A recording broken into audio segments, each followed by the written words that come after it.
She was nervous when her husband said that they were to stay in the abandoned house, for it contained the corpse of the hermit who once lived there, enshrined in a coffin in the loft.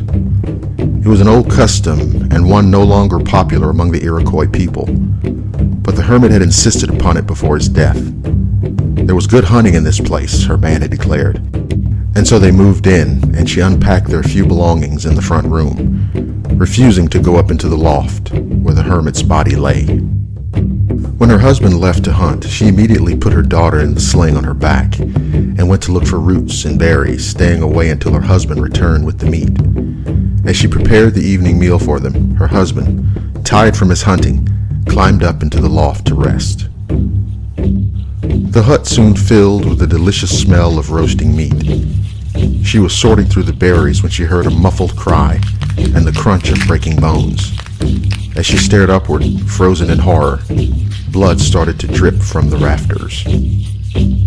She crept silently to the far corner of the room where she could see up into the loft. A skeleton with glowing red eye sockets was feasting on the body of her husband, its teeth and chin covered with blood.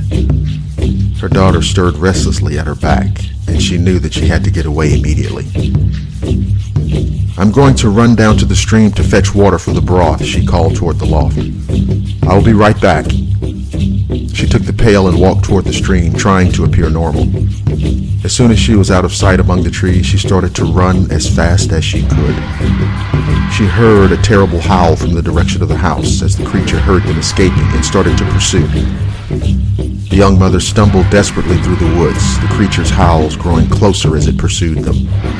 Her little daughter wailed in fright at her back as she fled in terror, sobbing, and was almost without hope. The monster was gaining on her.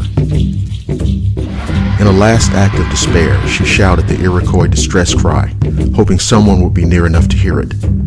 Her call was taken up and answered by warriors from the village. She could hear the creature breathing behind her as she sprinted to the trees at the edge of the village. Here, her strength failed her, and she collapsed to the ground.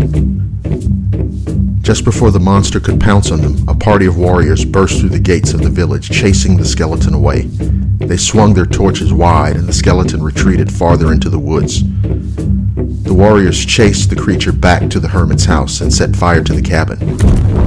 As the flames encompassed the house, a terrible howling and roaring came from the loft, and the vampire hermit fled into the woods in the form of a rabbit, never again to plague the young woman or her daughter.